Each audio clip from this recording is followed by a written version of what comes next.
Bonjour aux musulmans du monde et à tous les humains qui vivent sur cette planète Terre. Je m'appelle Mamadou Dimo Adoua Bello. Je suis le fils aîné de Chirou Ibrahima de Kano. Adoua Bello, l'imam principal de la mosquée centrale d'Adjoumani, au numéro 51 rue d'Ochodi. Je suis venu ici le mois dernier de Katina Gaora. Je suis de l'ethnie Peul, ma mère est Yoruba de Sobo. Je suis l'imam en second de la mosquée centrale de Gaora. Par la grâce d'Allah, je deviendrai l'imam principal de la mosquée à la fin de ce mois de Ramadan le samedi. Ceci est mon témoignage suite à ma rencontre avec le Seigneur Jésus-Christ.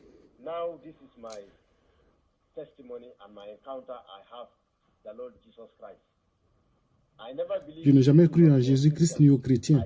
En fait, je haïssais les chrétiens.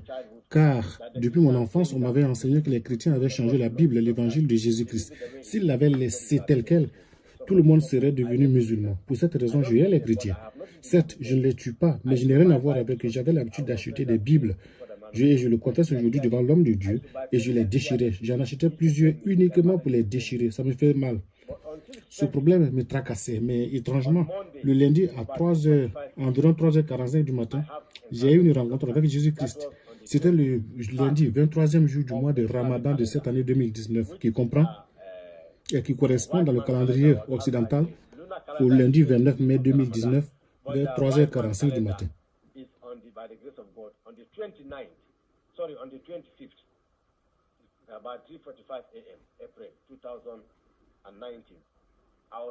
J'ai dirigé la prière dans la mosquée. Mon oncle y était, ainsi que les deux anciens de la mosquée et d'autres fidèles. C'est la mosquée centrale d'Adjoumani au numéro 51 de Chodi. Mais c'est la plus grande mosquée là-bas, sur la route qui mène au marché, juste en face de l'église méthodiste. C'est juste en face de cette église. Je récitais le premier chapitre de notre Coran qui est l'Al-Fatiha, le chapitre d'ouverture ou la mère du Coran. On l'appelle mère du Coran car il englobe et résume tout le contenu du Coran divisé en 6656 versets. Les musulmans en sont témoins, ils savent de quoi je parle. Quand je suis arrivé au verset 4 de cette sourate, Al-Fatiha, quand j'ai dit Al-Akbar, dès que j'ai dit,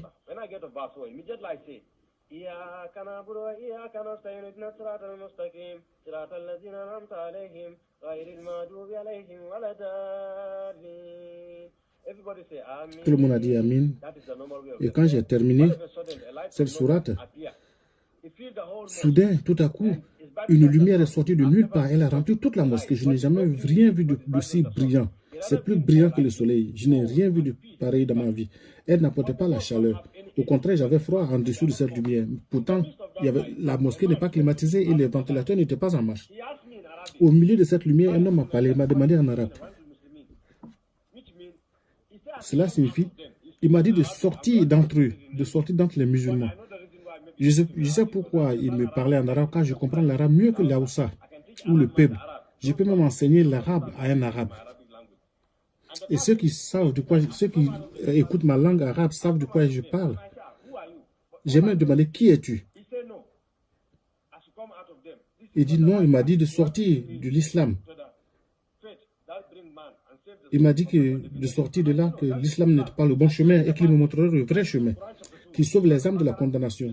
Je lui ai dit que c'est plutôt l'islam qui est le droit chemin. J'ai défié la personne en lui citant la sourate 2 du Coran, Al-Baqarah, qui signifie la vache, verset 257, qui dit que seul l'islam disons que l'islam est la seule religion acceptée au ciel par Allah. Il m'a dit que c'était un mensonge et un blasphème. Il m'a dit qu'il est le chemin, la vérité et la vie. Je lui ai répondu que ce n'est pas possible. Où prétend-il être Jésus, que nous appelons le prophète Issa? Je lui ai dit, si tu es vraiment Jésus, tu ne peux pas être le chemin, la vérité et la vie, car Mahomet est le chemin. Il m'a dit non, c'est un mensonge et que je dois l'écouter, que le temps est venu, qu'il veut me sauver et m'utiliser comme une plateforme de gloire pour délivrer mes frères musulmans des ténèbres de l'islam, pour la lumière de l'évangile. Je lui ai dit c'est un mensonge. Si tu es vraiment Jésus, j'ai insisté pour le voir. Je l'ai mis à l'épreuve. Il m'a répondu que je ne suis pas digne ni de le voir, ni qualifié même pour entendre sa voix. Je lui ai dit, mais les hommes t'ont vu durant ton temps sur la terre, selon mon Coran, sourate 19. Alors, ce chapitre est dédié à sa maman, Mariam, et les gens t'ont vu. Il m'a dit, non, à cette époque, je n'étais pas encore glorifié. Cependant, maintenant, je suis glorifié. Tu ne peux pas me voir. Il a ajouté que je ne suis ni digne ni qualifié pour le voir. Je lui ai dit, mais moi, je suis un homme pieux et juste, car je jeûne tous les lundis et jeudis. Je suis musulman, nous sommes divisés en 73 sectes en tant que musulmans. Il y a les Ahmadis, il y a les Tidjani, il y a les Mouroutis, il y a les Shia, les Wahhabis, les Sunnites et tous les autres. Mais nous sommes les plus pieux de tous ces groupes, car nous sommes de l'Arabie Saoudite. Il m'a dit que c'est du n'importe quoi et qu'aucun de nous n'est juste. Je lui ai dit que je suis juste car je jeûne tous les lundis, les jeudis, ainsi que les premiers, les 15 et les 16 de chaque mois. Je jeûne, je ne commets jamais de fornication. Les femmes de ma famille portent des hijabs et elles sont couvertes entièrement. Je n'ai jamais forniqué. Je donne une partie de mon salaire, 15 000 naira chaque mois aux veuves et aux orphelins. Je suis injuste. Il m'a dit que cela n'est pas la justice et que je suis tout simplement zélé. Mais pas selon la véritable connaissance. Je lui ai dit, si tu es vraiment Jésus, tu devrais savoir que je suis instruit. Pourquoi j'ai dit ça? C'est que selon mon Coran chapitre 19, qui porte le nom de sa mère, Allah a honoré la mère de ce Jésus en tant que femme vertueuse. Allah dit que Jésus avait le pouvoir de guérir les malades, de réveiller les morts, d'ouvrir les yeux aux aveugles, qu'il a même pris de l'argile pour en faire une colombe et qu'il a soufflé dessus et l'argile est devenue un oiseau vivant. Ce qui veut dire que Jésus donnait la vie. J'ai donc insisté pour dire qu'il, s'il prétend être Jésus, qu'il me raconte ce que je disais au Dieu Tout-Puissant dans mes prières, les doigts. Quand je prie en tant que musulman, comme tout musulman d'ailleurs, il y a cette partie de notre corps qui touche la terre, les deux mains, le nez ou le front, les deux genoux et les orteils. Le Coran dit que ces bouts du corps humain témoignent en faveur ou contre vous le jour du jugement dernier. J'ai donc demandé à cette personne qui me parlait qu'il y a un doigt, une prière personnelle que j'adressais à Allah, que je n'ai jamais dite à voix haute, mais uniquement dans mon cœur. Si vraiment tu es Jésus, le Coran dit que tu es capable de savoir ce qui est dans mon cœur. Donc, dis-moi ce que je demandais à Allah dans mon cœur. J'ai été ébloui de surprise. J'étais déconcerté. Cette personne m'a raconté tout ce que je disais à Allah ces 10 dernières années. Le même Coran dit que, au chapitre 4, en Nissa, les femmes, verset 84, que seul Dieu Tout-Puissant connaît les secrets qui sont dans le cœur d'un homme. Donc Jésus est capable de savoir tout ce qui était dans mon cœur toutes ces années. Je vous en conjure, mes frères musulmans, si je veux être honnête envers vous, devrons-nous obéir ou désobéir à ce courant? D'autant plus que vous voulez lui obéir à tout prix, même au prix de la mort. C'est bien au Coran, dans le Coran chapitre 4, les femmes, qui dit que seul Allah connaît les secrets qui sont dans le cœur humain. Mais ce Jésus m'a rappelé tout ce que je disais à Allah et que je n'avais jamais dit ouvertement pendant les 39 dernières années. C'est toujours resté dans mon cœur et j'étais capable de me les sortir. Cela est une qualité réservée à Dieu Tout-Puissant. Je m'excuse, mais je veux croire en Jésus, mais j'avais encore un doute. Je lui ai demandé ce qu'il me voulait. Il m'a dit que si je ne nais de nouveau, je ne peux pas entrer dans le royaume de Dieu. Je lui ai dit ça, c'est insensé. Car je ne suis pas stupide. S'il ne le sait pas, j'ai fait l'université des sciences et technologies Kwame Nkrumah d'Accra, au Ghana. Et j'ai dit à la voix que je suis bien instruit que sur le plan, aussi bien sur le plan académique que sur le plan islamique. J'ai passé 15 ans au Qatar à étudier la science d'interprétation du Coran et sa mémorisation. Le Coran comprend 6656 versets. J'ai tout mémorisé de Nasr al-Baqarah, c'est-à-dire du début à la fin du Coran. Les musulmans sauront de quoi je parle. Pour les chrétiens, c'est comme mémoriser la Bible de Genèse à Apocalypse. J'ai tout le Coran dans ma tête. Je n'ai pas besoin d'ouvrir le livre pour lire, car j'ai tout mémorisé dès l'âge de 15 ans. J'ai dit à la voix que je suis bien instruit, mais elle m'a répondu que je suis tout simplement zélé, mais pas selon la vraie connaissance, et qu'elle veut me conduire à la vraie connaissance qui sauve l'âme de la condamnation. Je lui ai dit, que veux-tu dire par naître de nouveau? La personne m'a dit que je dois chercher à le comprendre en approchant les chrétiens. Je lui ai dit que moi, j'ai beaucoup voyagé et que jamais je n'ai vu un homme qui est déjà né, retourner dans le sein de sa mère, pas même un bébé qui vient de naître tout juste. C'est tout simplement impossible. C'est insensé. Mais cet homme m'a dit non, que ce n'est pas insensé, que je dois l'écouter et chercher à savoir ce que cela signifie. Mon père a plus tard demandé à mon oncle, aux anciens de la mosquée, s'ils avaient vu cette lumière. Ils m'ont dit, oui, ils ont vu la lumière, mais ils n'avaient pas entendu la voix que moi j'ai entendue. Donc, selon eux, c'était un démon qui m'avait parlé, un djinna, comme on dit chez nous les musulmans, pour polluer mon esprit. Vous savez que le samedi marquant la fin du Ramadan, je devais être ordonné comme imam principal de notre mosquée centrale de Daoura. Ils m'ont dit d'oublier cette affaire, que c'est une honte, une disgrâce. Je leur ai dit que j'ai entendu ce que j'ai entendu. Nous sommes allés à la mosquée, j'étais invité par la grâce de Jésus dans une autre mosquée. J'ai témoigné, mais maintenant je dis quelque chose qui est fondé sur ma foi. Je suis venu diriger la prière dans une autre mosquée. Et c'est très étrange, mais après la prière, la voix m'a dit à nouveau d'aller tout droit. Cette fois-ci, j'étais à la mosquée Azous. La voix m'a dit d'aller tout droit. J'ai dit non, que je devais rentrer à la maison. Elle m'a dit non, d'aller tout droit, comme si je montais. Et je ne voyais aucune église. J'ai dit que mais il n'y a pas d'église ici. Elle m'a répondu d'aller encore de l'avant. Il y avait des signes indiquant la présence d'une église, mais il semblait que personne ne s'y trouvait, comme si c'était déjà fermé. Mais un peu plus loin, j'ai vu des gens parlant une langue étrange, dont je ne comprenais rien. J'étais confus. La voix m'a dit, mais non, mon fils, ce n'est pas une langue étrange, ne dis rien. Entre seulement et dis-leur que tu veux naître de nouveau. Je lui ai dit, mais comment ça? Elle m'a dit, ces gens sont le peuple que je me suis choisi. Mais ils ne le savent pas. Parce que parfois, ils se demandent s'ils sont au bon endroit, spécialement les fidèles. Elle m'a dit que la raison pour laquelle les bénédictions et les miracles tardent, ce n'est pas à cause de leur pasteur, que leur pasteur est un serviteur choisi pour cette génération. Le problème, c'est eux-mêmes, car c'est leur familiarité avec le serviteur de Dieu qui est le problème. Ils sont trop familiers avec le serviteur. Je devais leur dire qu'ils sont trop habitués au serviteur, qu'il est grand temps pour eux de sortir de cette familiarité, de se focaliser sur ces enseignements et de les mettre en pratique. S'ils le font, il leur accordera les désirs de leur cœur et que leurs bénédictions qui tardent jusqu'ici ne tarderont plus. Il m'a dit d'entrer dans ce lieu. Quand je suis entré là, je leur ai dit que je ne leur ai pas raconté toute ma rencontre avec Jésus. J'ai simplement dit que je vais naître de nouveau car c'est ce qui me préoccupait et pour moi c'était insensé. J'ai rencontré un fidèle serviteur, il lui a dit de venir me voir. Son nom est Gorsen. Il était tellement heureux, il m'a demandé de m'asseoir dans un coin d'attendre le pasteur jusqu'à ce qu'il termine la prière. Je les entendais parler cette langue étrange, langue insensée pour moi, car ce n'est pas une langue de Nigeria, ce n'est pas Yoruba, ni Fulani, ni Hausa, ni Kalaba, ni Igbo. Donc j'étais confus. Je me demandais ce qui n'allait pas chez ces gens-là. Ou ne sont-ils pas nigérians? Mais quand le pasteur est venu, il m'a dit qu'il n'y avait plus de temps. Donc, il fallait qu'on prie car Jésus m'avait déjà sauvé. Il fera sa part, avait-il dit. Mon Seigneur fera son travail, disait-il. Je sais qu'il t'a sauvé. Il m'a dit qu'un homme en Arabie Saoudite, atteint du sida, a été guéri par Jésus sur son lit de mort. C'était un chèque. Et nous, les musulmans, nous savons que un chèque, c'est l'ordre le plus élevé, l'ordre final dans le monde islamique. Jésus l'a sauvé. Moi, je ne suis pas encore parvenu à ce niveau. Mais s'il plaît à Dieu, je devais atteindre cette éminente position dans 2 ans, avant que Jésus ne m'apparaisse. Son serviteur a prié pour moi, il ne me connaissait pas. Donc, pourquoi a-t-il dit que Jésus avait déjà fait son travail? J'étais confus. De quoi parlait cet homme? J'ignorais qu'il annonçait ce que Jésus ferait, car Jésus lui avait déjà vendu la mèche. Je suis rentré à la maison, j'étais convaincu, et en même temps j'étais confus. Il m'a dit que Jésus avait déjà terminé le boulot et qu'il ferait encore de plus grandes choses dans ma vie. Je me souviens que dans la prière, il a déclaré que ce Jésus me visiterait et qu'il me remplirait de son esprit. Mais tout cela me semblait insensé. Je disais seulement Amen, Amen, et je suis rentré chez moi. Jésus m'a dit que la prière de son serviteur ne tombe jamais par terre, mais que c'est seulement son peuple qui était trop familier avec son serviteur. C'est pour cette raison que leur bénédiction tardait. Aussi devrait-il apprendre à l'honorer et cesser de s'attarder sur son aspect extérieur. Il allait changer leur destinée si seulement il pouvait le croire. Je suis allé à la maison et mon père était très en colère. Quand j'étais avec le pasteur, il avait essayé de me joindre plusieurs fois et il n'arrivait pas à me joindre. Ou plutôt, je ne décrochais pas. Il voulait même m'envoyer le chauffeur pour me chercher, mais je n'ai pas dit ma position exacte. Et Godson m'en est témoin. Je continue de lui dire que je viens. Il m'a dit de tout oublier et de rentrer promptement à la maison. Et après, il m'a dit qu'il ne veut plus entendre parler de ce Jésus dans sa maison. Que autrement, il me faudrait creuser ma propre tombe. J'ai dit, papa, ça n'ira pas jusque-là. J'ai bien compris ce que tu as dit. Je suis allé dormir aux environs de 1h30 dans ce ramadan.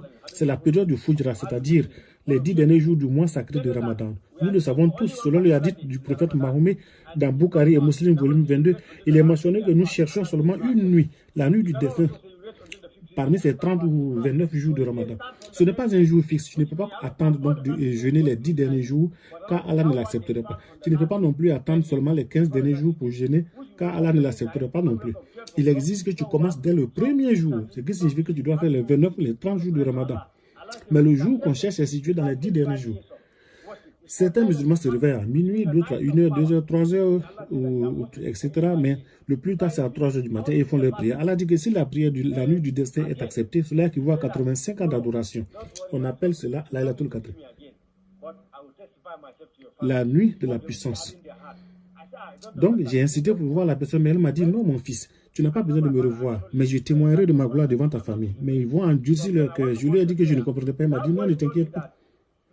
Donc, j'ai dit à mon père que je ne pouvais pas diriger la prière ce matin car je ne me sentais pas bien. Car lorsque je voulais aller à la prière, cette voix me disait, non mon fils, mon serviteur t'a déjà conduit jusqu'à moi. Tu ne peux pas servir deux maîtres. Tu aimeras l'un et tu détesteras le second. Je lui ai dit que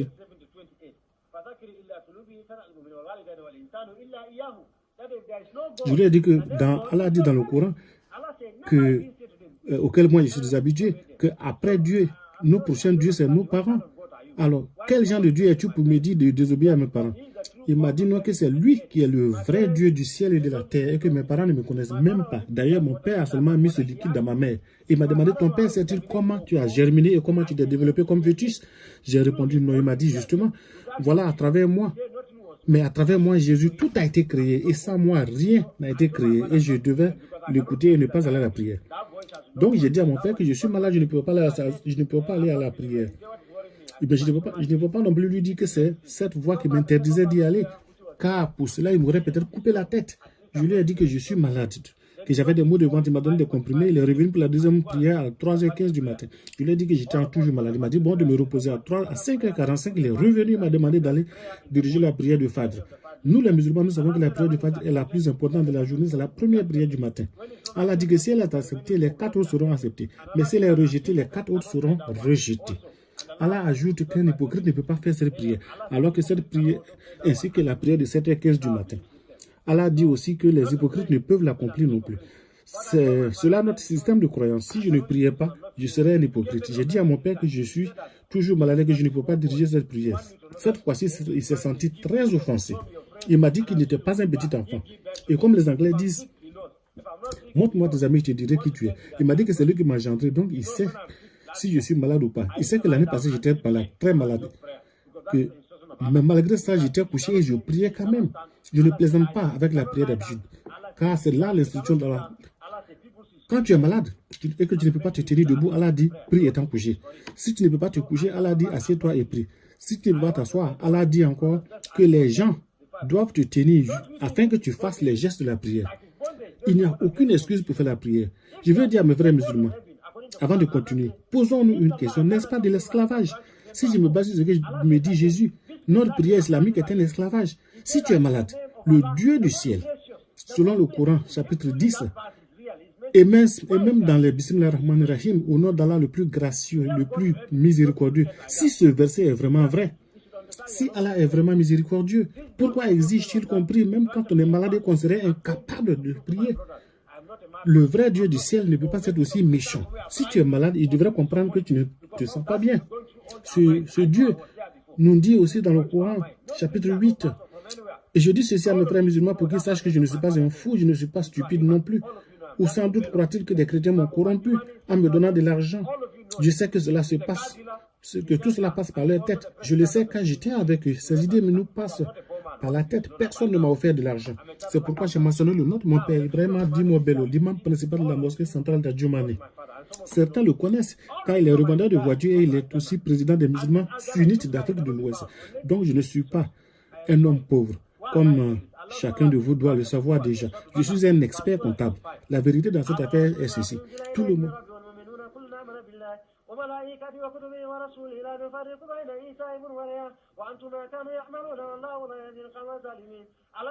Tout le monde sait que mon désir principal c'est d'aller au paradis. Mais je regrette de vous le dire. Sans Jésus, personne ne peut y aller. Je regrette de vous le dire. Mais sans Jésus, personne ne peut aller au paradis. Pourquoi je dis cela? Allah dit dans la sourate 2, Al-Baqarah, verset 285, « Oh, vous qui croyez parmi les musulmans, croyez en tous les livres que j'ai envoyés avant vous et en tous les prophètes. » Et cela inclut la Bible. Comment soudain dit-il encore que la Bible a été changée et corrompue? Le même Allah dit de croire en tous les livres précédents, y compris la Bible, l'évangile de Jésus, la bonne nouvelle.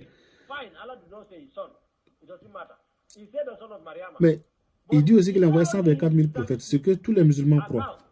Mais Allah dit qu'il faut croire en tout cela. Et il dit aussi que tous ces 124 000 prophètes sont tombés en dessous de sa gloire, sauf Jésus-Christ, le fils de Marie. Certes, il n'a pas dit le fils de Dieu, il a dit le fils de Marie. C'est pas grave. Mais il dit que c'est ce Jésus-là seul qui n'a jamais péché. Allah prétend que Mohammed va intervenir cependant en notre faveur le jour du jugement dernier. Selon les hadiths, volume 32 de Bukhari. Maintenant, comment cela est-il possible puisque Mahomet a péché? Allah lui-même affirme dans le Coran. Oh Mohammed, demande-moi de te pardonner et je te pardonnerai tes péchés présents et tes péchés futurs. Cela signifie qu'il avait des péchés, mais Allah lui a pardonné. Mais cet homme, Jésus-Christ, selon notre Coran, n'a jamais péché de sa vie. Et je pense que c'est celui qui n'a pas de péché du tout qui est plus digne d'intercéder en notre faveur au jour du jugement, plus que celui qui a péché. Si on vous offre un vieux jeu ou un nouveau jeu, je pense que vous prendrez le nouveau jeu et non pas le vieux. Vous savez tous que je suis bien instruit dans notre foi. Mon père m'a envoyé au Qatar pour étudier et de là en Arabie Saoudite pour encore étudier une année supplémentaire. Je regrette de vous dire la vérité. Et rien que la vérité, car Allah nous dit dans le Coran, Surah te dit, c'est accepte la vérité, même si on doit te trancher la tête pour cela. Allah dit dans la Surah 2 Al-Baqarah, la vérité est venue pour ceux qui ne supportent, est venue et ceux qui ne la supportent pas périront. Je regrette de vous dire la vérité. Mais ceci est la vérité. Je ne dis pas ceci pour faire plaisir à quiconque. Je ne veux faire plaisir à aucun chrétien ni à aucun musulman. Je veux faire plaisir à mon Seigneur Jésus qui m'a visité le lundi dernier et qui a sauvé mon âme de la condamnation au feu de l'enfer. J'apprécie ce qu'il a fait pour moi. Je lui suis reconnaissant pour ce qu'il a fait pour moi. Ce matin, ainsi que l'histoire continue, mes frères, j'étais enfermé dans une chambre car papa était en colère. Il s'est passé que ce matin, quand il a insisté que j'aille à la mosquée, j'ai refusé. Il a dit OK, il irait prendre une douche et qu'avant qu'il ne finisse, vers 4h45 du matin, il voudrait me voir à la mosquée, sinon il leur donnerait à 2 gaillards de me traîner littéralement jusqu'à la mosquée. Je lui ai dit que qu'on ne devait pas en arriver là, car j'avais bien saisi ce qu'il me disait. Il m'a dit de quitter. Et il m'a quitté et je m'inquiétais. J'étais très inquiet. Au bout de 30 minutes, tout à coup, cette voix m'a dit, mon fils, lève-toi du lit. Je lui ai dit, mais tu ne comprenais pas la voix, a insisté, lève-toi du lit. Il m'a demandé de répéter après elle, comme si j'avais répété la prière du pécheur après le pasteur l'autre jour. Celui qui avait prié pour moi et m'avait conduit au Seigneur. Elle me disait de répéter après elle, que je ne comprenais pas. Elle m'a dit qu'il y a la puissance dans la confession. Je lui ai dit que je ne comprenais pas la voix. Elle m'a dit, oui, mon fils, mon serviteur ne voulait pas perdre ton temps car il ne voulait pas offenser ton papa. C'est un homme d'honneur qui respecte les liens de parenté. Mais il devait te dire que selon ma parole, c'est en croyant du cœur et en confessant de la bouche que l'homme parvient à la justice et au salut. Je lui ai dit que je ne comprenais toujours pas. Elle m'a dit, oui, comment? Comme tu as été sauvé hier quand tu m'as confessé devant mon serviteur, ce ne sont pas tes œuvres qui t'ont sauvé. J'ai répondu que je ne comprenais pas. Seulement avec des mots qui sortent de ma bouche, je peux être sauvé. Ce n'est pas possible. Les hommes doivent faire de bonnes œuvres. Ils doivent jeûner, prier, faire l'aumône. Ils doivent fuir la fornication, la tricherie, le vol. Ils doivent faire toutes ces bonnes œuvres avant d'être sauvés pour aller au paradis. Que veux-tu dire par « je suis sauvé par ces mots » Elle m'a dit « oui, on n'a pas besoin de bonnes œuvres. Tout ce dont on a besoin, c'est de me confesser comme ton sauveur et ton Seigneur personnel. J'ai saisi les péchés du monde et je les ai cloués à la croix au calvaire. C'est pour cela que les musulmans ont tout faux. C'est en cela que ton peuple a tout faux, car personne ne va au paradis avant d'avoir confessé ce travail accompli par Jésus sur la croix au calvaire. Sinon, il faut oublier le paradis. Peu importe qui vous êtes, que vous soyez un musulman ou un bouddha ou un hindou ou quoi que ce soit d'autre. Voilà la vérité, la dure vérité. J'ai dit que je ne comprenais pas, je ne comprenais rien. Elle m'a dit, oui, tu dois répéter après moi. À tous ceux qui l'ont reçu, il leur a donné le pouvoir de devenir enfants de Dieu. À ceux-là qui ont cru en son nom. Je n'y comprenais rien. Elle m'a dit non, répète seulement. Et j'ai répété la chose après 2 fois, je me suis arrêté. Elle m'a dit non, mon fils, ne t'arrête pas, continue de le répéter jusqu'à ce que cela se confonde avec ton esprit. Je lui ai demandé, je lui ai dit, mais comment cela est-il possible? Elle m'a dit, oui, en islam, cela n'est pas possible. Mais dans mon royaume, le royaume chrétien, tout est possible à celui qui croit. Donc j'ai continué de répéter à tous ceux qui l'ont reçu, il leur a donné le pouvoir de devenir enfants de Dieu. À ceux-là qui ont cru en son nom.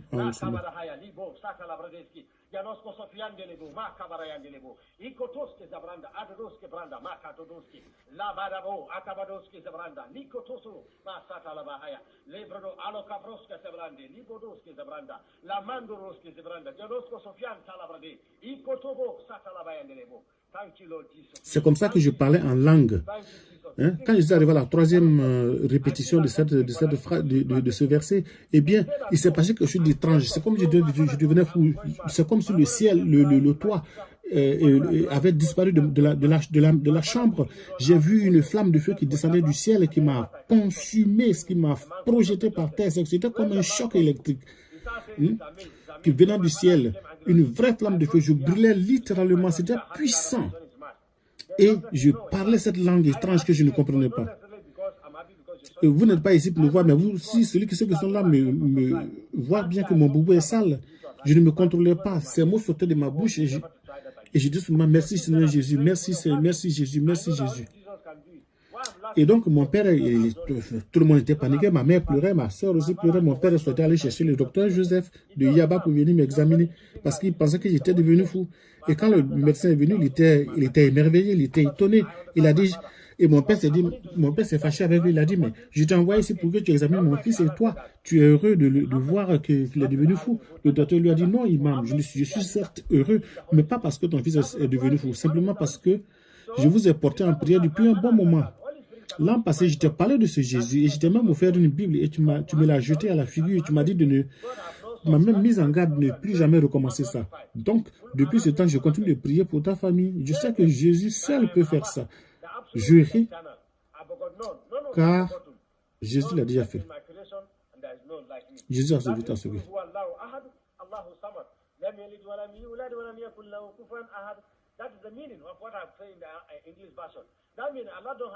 Mon père a déjà répondu, tu tiens des propos insensés, docteur Joseph.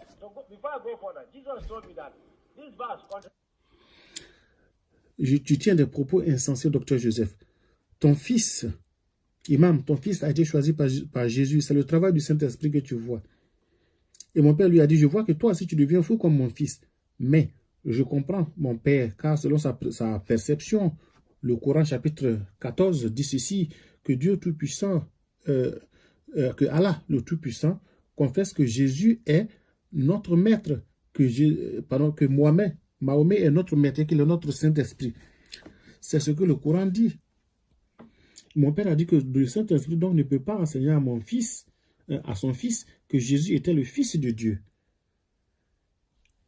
C'est dans le Coran, et également dans le Coran chapitre 112, Koulouwa. Allah dit à Mahomet, dis-leur que je suis Allah, l'absolu et l'éternel. Je n'ai point été engendré et je n'engendre point. Personne ne m'a aidé dans ma création et il n'y a personne qui soit semblable à moi. C'est la version arabe qui vient d'être citée tout à l'heure. Et donc, avant que je progresse plus loin, Jésus m'a dit que ce verset en lui-même se contredit dans le Coran. J'ai protesté en disant qu'il n'y a aucune contradiction dans le Coran. Il m'a demandé d'ouvrir le Coran au chapitre 2, verset 23, et de comparer ce verset avec les versets 1 à 4 de la sourate 112.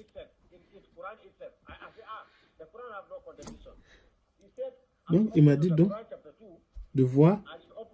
Donc, je suis allé au verset 23 de la sourate 2, Al-Baqarah, où il est écrit que Allah, et puis je compare avec la sourate 112, verset 1 à 4, où il est écrit que Allah n'a pas de mère, ni de père, ni de fils, et que personne ne l'a aidé de sa création. Et si cela est vrai, pourquoi Allah dit dans la sourate 2, Al-Baqarah, la vache, nous avons créé les 7 cieux et les 7 terres, etc.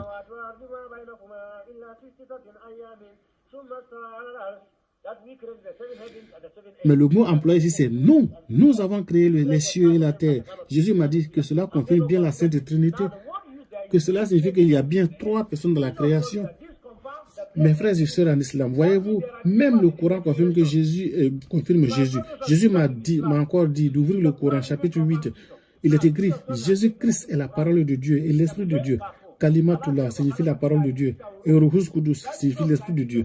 Jésus m'a demandé, si je devais séparer ton esprit de ton corps, tu serais un homme mort. C'est l'esprit qui conduit le corps et l'âme. Sans l'âme, on dit qu'un homme est mort. Son corps devient une enveloppe vide, sans aucune valeur. On le jette dans un trou, une tombe. Les musulmans doivent comprendre ce verdict, plus que les chrétiens. Car nous, on attache ce corps dans un linceul et on le jette dans un trou 1,80 m sous terre. On ne le met même pas dans un cercueil. C'est terrible. Donc, pour cette raison, nous devons faire attention à la façon de suivre Jésus-Christ avant qu'il ne soit trop tard. Je n'insulte personne, je ne discrimine contre personne. Mais je dis la vérité. Mes frères musulmans, c'est le Coran qui dit que Jésus est la parole de Dieu et l'Esprit de Dieu. Vous possédez un Coran, vous pouvez l'ouvrir et vérifier ce qui est écrit dedans. Vous lirez et vous comprendrez ce que je dis. Quand nous prions, chaque musulman dit ceci. Et c'est élémentaire, l'Al-Fatiha, le premier chapitre du Coran, que tout le monde apprend entre l'âge de 7 ou 8 ans. Que tu pries seul à la maison ou qu'un imam te dirige, ou bien que tu pries sur le lieu du travail, tu dois réciter Al-Fatiha.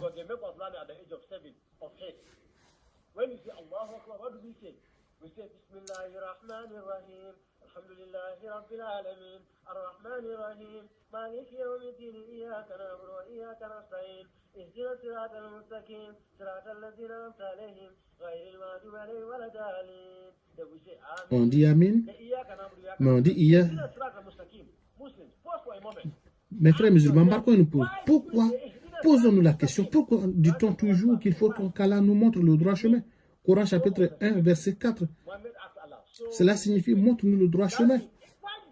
Mohamed demande à Allah de lui montrer le droit chemin. Pourquoi nous continuons de répéter cette demande? Jésus m'a dit ceci. Si vraiment le prophète Mohamed connaissait le chemin, pourquoi continuerait-il à demander à Allah de lui montrer le droit chemin? Cette sourate particulière, nous la répétons jusqu'à 27 fois par jour au cours de nos prières quotidiennes. Montre-nous le droit chemin. Montre-nous le droit chemin. Cela montre clairement que nous ne connaissons pas le droit chemin. Maintenant, j'ai vu l'homme qui dit, je suis le chemin, la vérité et la vie. Nul ne vient de Père que par moi. Je le crois. Le genre de paix dans l'âme que je ressens maintenant, je ne l'ai jamais ressenti en tant que musulman, ni depuis ma naissance. C'est comme si on avait enlevé mon corps, comme si on avait versé de l'eau glacée sur mon cœur. Je me sens en paix. C'est comme si on m'avait remis le monde entier en cadeau. En fait, je me sens plus grand que cet homme, le président des États-Unis, Donald Trump. Je me sens plus grand que lui. Car, excusez-moi, si on enferme Donald Trump dans une chambre, qu'on la ferme à clé, il ne peut pas sortir. Mais mes frères musulmans, aujourd'hui même, je suis sorti d'une chambre fermée à clé sans avoir eu besoin de la clé. Et je vous dirai comment cela est arrivé. On m'avait enfermé à clé, mon père était en colère, il avait chassé le docteur Joseph. Il disait que nous sommes des musulmans sunnites et que nous ne lisons pas la Bible. Mais que tout ce que je disais, mais le médecin disait que tout ce que je disais, eh bien, c'était les mystères de la Bible que je révélais. Mon père lui a dit, mais docteur Joseph, tu ferais mieux d'arrêter cela, car ça m'énerve. Tu es médecin. Si je puis te demander, comment es-tu devenu médecin? Hein? Docteur Joseph, tu es allé à la faculté de médecine où tout d'un coup du jour au lendemain, tu t'es réveillé avec toute la doctrine médicale dans ta tête. Le docteur a dit, ah, Imam, Ibrahima, moi je suis allé à la faculté de médecine, mais les choses spirituelles ne se font pas comme les choses physiques. Mon père lui a rétorqué, oublie ces bêtises, nous sommes des sunnites. Nous ne croyons pas en Jésus. Nous ne lisons pas la Bible. Alors comment dis-tu que mon fils révèle les mystères de la Bible? Le docteur lui a dit qu'il était chrétien et catholique pour ce que cela vaut. Mais tout ce que ton fils dit vient tout droit de la Bible. Mon père lui a dit, disais quoi? Sors de chez moi. Il était en colère.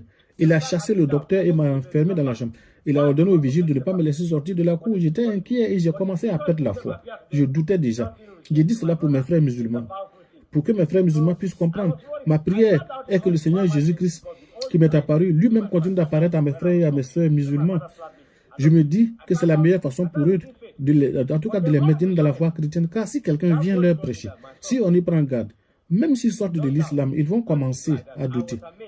Sans doute, ils retourneraient à l'islam. Pourquoi? Mais à cause de la persécution et des difficultés. Si Jésus en personne leur apparaît cependant, rien ne les fera rétrograder. C'est quelque chose de très puissant. Je m'inquiétais et je doutais déjà quand on m'a enfermé dans la chambre. La voix m'a dit alors, mon fils ne pense pas ainsi, ne doute pas. J'étais surpris. Ce que je pensais dans mon cœur, c'est exactement ce que la voix m'a dit en face ouvertement. Je disais dans mon cœur que si mon père revenait, je lui dirais que j'irais à la mosquée et que mon père avait sans doute raison et que sans doute le diable me manipulait. Cette voix savait même ce que je pensais dans ma tête. Elle m'a dit, mon fils ne pense pas ainsi, je suis le Saint-Esprit. Ne m'appelle pas la voix d'aujourd'hui. Je suis la troisième personnalité de la Trinité dans le royaume chrétien. Je lui ai dit, mais Seigneur, le Seigneur Jésus m'est apparu hier vers 3h45 du matin dans la mosquée. Il est venu avec une puissante lumière, disant qu'il est Jésus. Sa voix était puissante, comme celle des grandes eaux. C'est ainsi que je l'entendais. Mais pourquoi toi tu viens avec une voix fluette et si faible? Et pourquoi dis-tu que tu es le Saint-Esprit? Il m'a dit, oui, en effet, Jésus t'est apparu hier dans sa gloire lumineuse, lundi dernier. Mais à présent, il est assis à la droite du Père, intercédant pour les croyants. Moi, je suis le Saint-Esprit. Je suis la troisième personnalité de la Sainte Trinité. N'aie pas peur. Ne pense pas ainsi. Dès aujourd'hui, ne pense plus négativement. Si tu penses comme un enfant de Dieu, pense à ce qui est pur, pense à ce qui est saint et juste et fidèle. Car contre ceci, il n'y a pas de loi. Tel qu'un homme pense dans son cœur, tel il sème sa semence. Tout ce qui est négatif ne fait pas partie de mon royaume. La peur ne fait pas partie de mon royaume. Le doute ne fait pas partie de mon royaume. Mais cela vient de Satan. Ne doute point. J'ai créé le monde entier. J'ai créé le monde Le monde entier est ma création. Seuls les chrétiens sont mon peuple. Et je lui ai dit, mais comment cela veut-tu dire que nous, les musulmans, nous n'en faisons pas partie? Il m'a dit exactement, le peuple chrétien est composé de mes vrais sacrificateurs. C'est à ce peuple, c'est un peuple à part. Cette nation, c'est une nation sainte. Je les ai créés pour être dans la gloire. Mais certains d'entre eux ont toujours des problèmes. Plusieurs d'entre eux ne sont pas prêts. Ils croient en moi, mais ils voient en la Bible un livre d'histoire. Pour certains, c'est un roman. Certains même pensent que les miracles qui s'y trouvent quand j'étais sur la terre, quand Jésus était sur la terre, sont des choses du passé qui n'existent plus. Et ils ne savent pas que ma parole est puissante et plus tranchante qu'une épée à double tranchant. Ils l'ignorent. C'est pourquoi ils sont remplis de peur et de doute. Ce genre de chrétiens, mon fils, je ne veux pas que tu deviennes comme l'un d'entre eux. Je les appelle les chrétiens tièdes. Je lui ai demandé, mais Saint-Esprit, qu'est-ce que tu appelles chrétien tiède? Il m'a dit, mais ce sont des gens qui croient en moi aujourd'hui, mais 5 minutes plus tard, ils commencent à douter. C'est pourquoi ils n'obtiennent pas ce qu'ils désirent, parce qu'ils doutent. Les chrétiens sont des véritables sacrificateurs. Les chrétiens sont mes véritables sacrificateurs. Tout ce qu'ils décrètent sur la terre sera décrété au ciel. Tout ce qu'ils délient sur la terre sera délié au ciel. Mais pourquoi les choses ne se passent pas ainsi? Parce qu'ils doutent. Ils m'adorent des lèvres pour certains d'entre eux, mais leur cœur est très éloigné de moi. Le cœur n'y est pas. C'est pour cela qu'ils échouent, mon fils. Dès aujourd'hui, crois seulement et ne doute point. Car ceux qui croient, des rivières d'eau vive couleront de leur sein.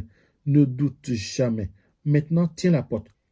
J'ai dit, mais la porte est fermée à clé. Il m'a dit, tiens le poignet, car je détiens les clés de toutes les portes. Quand j'ouvre, personne ne peut fermer, et quand je ferme, personne ne peut ouvrir. Maintenant, tiens le poignet de cette porte. C'est comme si quelqu'un avait mis la clé dans la serrure.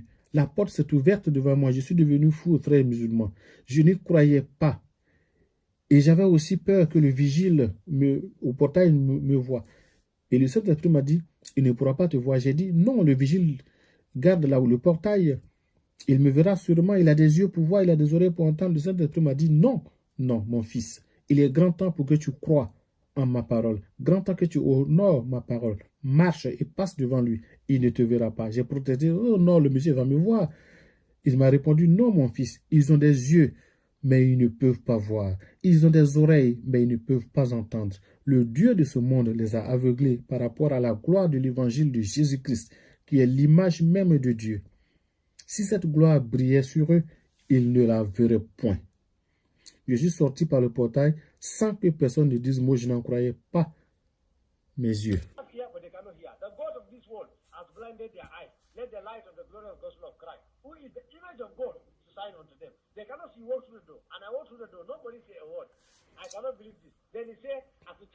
Puis il m'a dit de prendre un taxi pour aller à Agégué, à la rue du Capitole. J'ai dit que je ne connaissais pas, le quartier, Agégué, ni la rue. Il m'a dit non, de prendre un taxi et d'y aller car le chauffeur connaîtrait l'endroit. Et que de demander après la compagnie à Bibi Yaou. Je lui ai dit que je ne comprenais pas. Pourquoi il m'envoie chez des musulmans? Et je sais que plusieurs de mes amis musulmans connaissent cet endroit, à Bibi Yaou. Vous pouvez vérifier son existence. Le Saint-Esprit m'a dit, oui mon fils, Abibi est vraiment musulman, tu as vraiment raison. Mais le Yahoo porte son nom car il est devenu tellement populaire dans le business du Yahoo. Il est distributeur de Yahoo, il a une compagnie dans le quartier et presque tout le monde le connaît là-bas. Demande à n'importe qui, on te montrera sa compagnie. Quand tu y seras, dis-lui qu'il est mon fils. Son nom est Abibi. Vas-y mon fils. Dis-lui que les gens lui ont prêché mon évangile depuis un moment, ses voisins, ses amis, mais il me rejette. Il veut que je le guérisse d'abord avant qu'il ne croie en moi. Il leur dit que si Jésus est réel, qu'il le guérisse d'abord de sa maladie. Va, car il ne sait pas que tu es musulman comme lui. Il te croira. Donne-lui tous les versets du Coran que je t'ai donnés. Après cela, demande-lui de me confesser comme son Seigneur, son Sauveur personnel. Conduis-le à moi exactement comme le pasteur t'a conduit hier à moi. Dis-lui qu'en faisant cela, il sera guéri.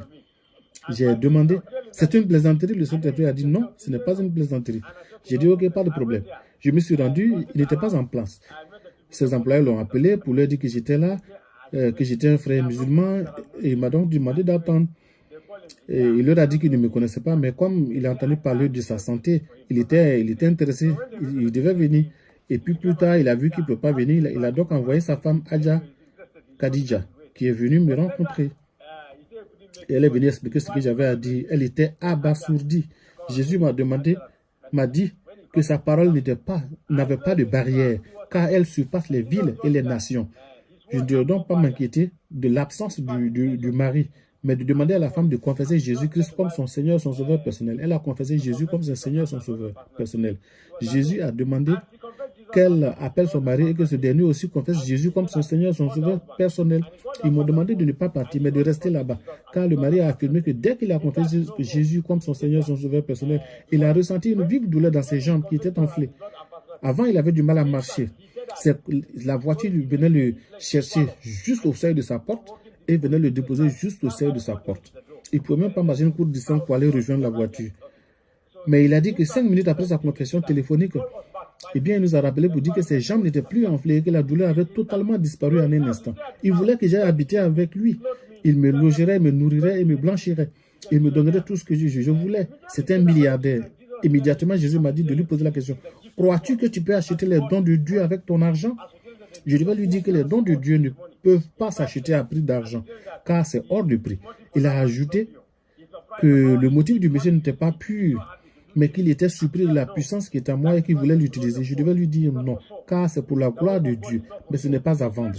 La parole de Dieu n'est pas à vendre, mais pour sauver les âmes des ténèbres de l'islam à la lumière de l'évangile. C'est pour cela que j'ai été appelé, pour être un confirmateur du royaume des chrétiens, pour que les chrétiens sachent que ce qu'ils possèdent est plus précieux que le diamant. Ce qu'ils détiennent est plus précieux que tout ce qui est dans ce monde. Ils devraient fermer les 2 mains dessus et courir avec ce qu'ils possèdent. C'est pour cela que j'ai été appelé. Il m'a dit que son serviteur allait me former. Je lui ai dit que je ne connaissais pas le serviteur. C'est seulement hier que j'avais croisé le pasteur qu'il avait prié pour moi. Mais le Seigneur m'a dit que ce monsieur-là serait mon père. Je lui ai dit non, moi j'ai déjà mon papa, mon père est un imam. Et que le serviteur de Dieu ne peut pas être mon père. Et Jésus m'a dit non. Le Saint-Esprit m'a dit non, que dans son royaume, il y a plusieurs instructeurs, des enseignants, beaucoup de pasteurs, mais pas assez de pères. Et que son serviteur était mon père spirituel et que je devais l'écouter. Que le temps est venu, son serviteur va diriger, que son serviteur va me diriger, car il s'apprête à changer son église. Il s'apprête à ajouter des milliers d'âmes à cette église. La place sera même trop petite et ils devront acheter une nouvelle branche. Le Seigneur vient ouvrir les portes des finances à son serviteur, même si son serviteur ne se confie à personne. En ce moment même, il traverse une période de difficultés financières. Je devais dire à son serviteur que dans 2 semaines à partir d'aujourd'hui, les déceptions, les échecs, les limitations seront terminées, car il a exaucé les prières de son serviteur depuis la Pâque de l'année dernière. Il m'a demandé de dire à son serviteur qu'il ne travaille pas avec le temps, mais dans la plénitude du temps. Il fait toutes choses à merveille en son propre temps. Que son serviteur donc sache que le temps est marqué. 2 semaines à partir d'aujourd'hui, la gloire de la seconde maison sera plus grande que celle de la première dans la vie de son serviteur. Je devais dire à son serviteur d'arranger son intérieur, car le temps est venu et sa gloire va le toucher bientôt. Je devais dire à son serviteur que les 9 fruits du Saint-Esprit seront manifestes dans sa vie. Désormais, j'étais confus. Je lui ai demandé, mais Saint-Esprit, je suis confus. Il ne comprend plus. Tu m'as dit que vous étiez 3. Dieu le Père, Dieu le Fils et Dieu le Saint-Esprit. Et maintenant, tu parles de 9. Je ne comprends pas. Mais tu m'avais dit que vous étiez 3. Il m'a dit, non, mon fils. Les chrétiens ne me comprennent pas. Mais vous, les musulmans, vous devriez me comprendre. Car vous avez un esprit inquisiteur. Vous posez beaucoup de questions pour comprendre. Je lui ai dit que, mais si tu parlais tantôt de 9, là, on est à 9. Il m'a dit, non, mon fils, je ne vais pas t'enseigner cette partie pour le moment. Nous sommes 9, ne t'inquiète pas. C'est-à-dire qu'il y a en moi 9 fruits qui se manifestent dans le Saint-Esprit. Et tous sont dans mon serviteur. Mais certains d'entre eux ne se manifestent pas dans mon serviteur jusque-là. Mais seulement dis à mon serviteur que sa prière a été exaucée. Dans 2 semaines, à partir d'aujourd'hui, il verra les 9 fruits du Saint-Esprit se manifester dans sa vie. Dis à mon serviteur, quand il sera en train de rendre ministère, je vais guérir les malades. Je vais ouvrir les yeux des aveugles, les sourds entendront, les miracles s'accompliront instantanément. Tel que j'ai appuyé la parole de mes apôtres du passé, de même je donnerai du poids à sa parole par des signes et des prodiges. Dis à mon fils que le temps est venu. Dis-lui seulement de préparer le terrain de son cœur. Dis-lui que cette femme est sa femme, cette femme est son épouse. Dis-lui que souvent les relations, comme dans les mariages, c'est comme la langue et les dents. Aux chrétiens qui se demandent comment je peux mémoriser tout cela, je dis, eh bien, vous avez beaucoup à apprendre avec nous les musulmans. Car nous, depuis l'enfance, nous apprenons à mémoriser le Coran entier. Donc, nous sommes habitués à mémoriser des choses. Laissez-moi vous expliquer ce qui m'est arrivé. Comme lorsqu'on prend un feutre noir et qu'on le met dans un habit noir, tel que cela tache le blanc, tel est comme je me sentais. Tout ceci continue de résonner dans mes oreilles. Je comprends que quelque chose d'étrange m'est arrivé. Quand la voix m'a demandé de dire ces choses à son serviteur, il m'a demandé d'ouvrir la bouche. Et là, devant la femme musulmane, j'ai ouvert grandement la bouche. Et comme Dieu m'avait, comme le Saint-Esprit m'avait ordonné d'ouvrir grandement la bouche, j'ai ouvert la bouche grandement et j'ai vu une main. C'est pourquoi cette main était comme du diamant. Elle brillait comme le diamant et elle était aussi, elle ressemblait à une flamme de feu et elle a touché ma bouche. Et il m'a dit, j'ai mis mes paroles dans ton esprit et mon esprit dans ta bouche. À partir d'aujourd'hui, je t'accorde le pouvoir sur les puissances de l'islam. Mon fils, je ne veux en rien te nuire. Je te donne le pouvoir de déraciner, de planter, de détruire. Tu es le prophète, tu es mon prophète choisi. Je lui ai dit non, je ne peux pas devenir ton prophète. Le Coran dit que Mahomet est le dernier prophète au chapitre 8. Il m'a dit, oublie cela mon fils. Mahomet n'est pas le dernier prophète. C'est un mensonge. Je suis le Saint-Esprit. Je continue de choisir des prophètes, des enseignants, des pasteurs, des apôtres, des évangélistes, des prophètes pour le perfectionnement du corps de Christ. N'aie pas peur, mon fils. L'heure est venue. Les chrétiens sont le peuple que je me suis choisi. Mais certains d'entre eux sont trop froids et trop faibles pour ma cause. Mais je vais susciter un réveil spirituel encore. Je veux leur montrer que le temps est venu. Très bientôt, l'enlèvement aura lieu. Ne te ferai point. Je lui ai demandé c'est quoi l'enlèvement. Il m'a dit, mon fils, ne t'inquiète point. Ton père spirituel te dira ce que c'est que l'enlèvement. C'est pourquoi je l'ai établi père spirituel au-dessus de toi. Toi, tu entends seulement ma voix, mais mon serviteur connaît mes voix. Il te dira certaines choses. Ne te ferai point. Il m'a dit de quitter ces musulmans-là. Il n'était pas content, mais Jésus m'a dit qu'il n'y avait pas de problème. Il fallait que je parte et que plus tard, le mois venu, il me ferait revenir vers eux. La femme voulait me donner le numéro de portable de son mari. Mais Jésus m'a dit de ne pas prendre leur numéro non plus. Je lui ai demandé pourquoi. Il m'a dit non, c'est parce que ta mission auprès d'eux est terminée. Quand tu auras encore besoin de leur parler, je t'enverrai vers eux. Si tu prends leur numéro, ton papa les poursuivra et te poursuivra aussi. Et il te trouvera. Ne fais pas ça, mon fils.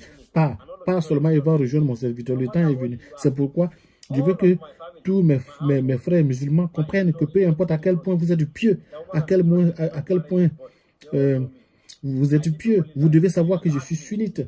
Vous savez tous ce que sunnite signifie. Peu importe à quel point vous êtes pieux, toute ma famille, les miens, mes parents, mes beaux-parents, tous me connaissent. Même ma fiancée, Mariama, si tu m'écoutes, tu me disais souvent, Mamadou, dis-moi la vérité. Tu te portes bien? Tu es pédé ou ta chose là, est-ce que ça fonctionne? Je te disais toujours que ma chose fonctionne bien, mais que j'attendais seulement le bon moment. Pourquoi? Parce que Allah dit dans le Coran chapitre 12, ne t'approche même pas de cette chose. Allah dit que c'est en effet une chose sale, le pire des péchés.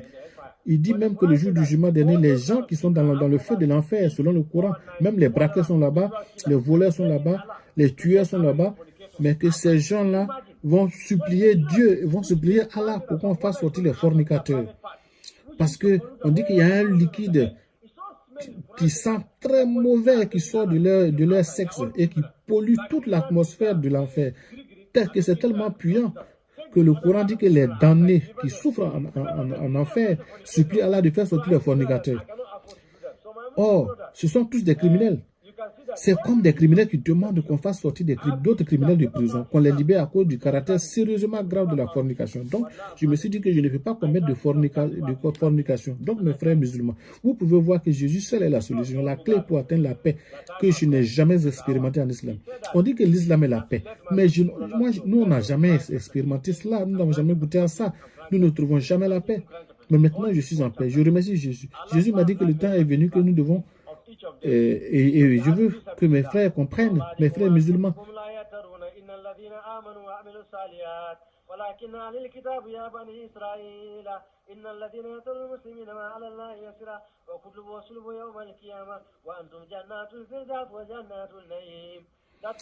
Donc, ces versets-là, issus des chapitres 15, 14, 8 et 3, disent sur la djihad, sur le combat dans le chemin d'Allah. Oh, vous qui croyez parmi les musulmans et les musulmanes que seul le peuple d'Israël ne s'est pas éloigné de la vérité jusqu'à ce qu'une preuve claire vienne à lui, qu'ils ont changé leur livre et que je leur ai envoyé, c'est-à-dire l'évangile qui est la bonne nouvelle et la Torah. Et Allah dit, Oh, vous là, vous où que vous les trouviez, pour chasser-les, tuer-les, sûrement Allah vous accordera 72 femmes perpétuellement vierges. Même si vous mourrez pour la cause d'Allah dans la djihad ou la guerre sainte, Allah vous dit que vous serez sûrement au paradis. Quand j'ai dit tout ça au serviteur de Dieu, le pasteur m'a dit, ah, vraiment, Allah est vraiment grave. Car il prie depuis un moment pour que Dieu délivre le gouverneur de Kaduna. Je ne vais pas mentionner son nom parce qu'il me connaît. Et c'est pour des questions de sécurité évidentes. Il me connaît très bien, je n'ai pas de problème avec lui. Mais le serviteur de Dieu m'a dit qu'il prie depuis un moment pour beaucoup de musulmans. Jésus m'a dit aussi que c'est à cause des prières des musulmans, des chrétiens qui m'est apparu. Que c'est donc à cause de la prière des chrétiens qui m'est apparu. Pas à cause de mes propres prières musulmanes, ou mes jeûnes, ou ma piété. C'est à cause de la prière des chrétiens. C'est seulement leur prière qu'ils ont exaucée. Aucune prière n'est exaucée tant qu'elle n'est pas faite au nom de Jésus avec un cœur sincère. Mes frères musulmans, pourquoi tuons-nous les êtres humains? Imaginez cela, Dieu qui a créé les êtres humains, il viendra ensuite commander aux musulmans de tuer les mêmes êtres humains. Et en faisant cela, on ira au ciel. C'est une haine dans le cœur de tous les musulmans envers les chrétiens. Peu importe comment ils prétendent de les aimer ou de causer avec eux. Mais ils les détestent dans leur cœur. Ils ne les aiment point. Je vous en supplie, au nom du Seigneur Jésus, mes frères et mes soeurs musulmans, je veux le salut de vos âmes. Je sais que tous, vous désirez aller au paradis. Vous avez jeûné 30 bons jours. Vous vous êtes réveillé à 3 heures du matin pour manger quelque chose, jusqu'à rompre le jeûne à 19 heures. Pareil le jour suivant. Mais tout cela sera vain. Je regrette de vous le dire. Vous serez surpris le jour du jugement si vous n'avez pas de Jésus-Christ. Tout ce que vous aurez fait sera en vain. Je prie que le Père de Jésus, mon Père Jésus-Christ vous sauve tous et vous délivre des ténèbres.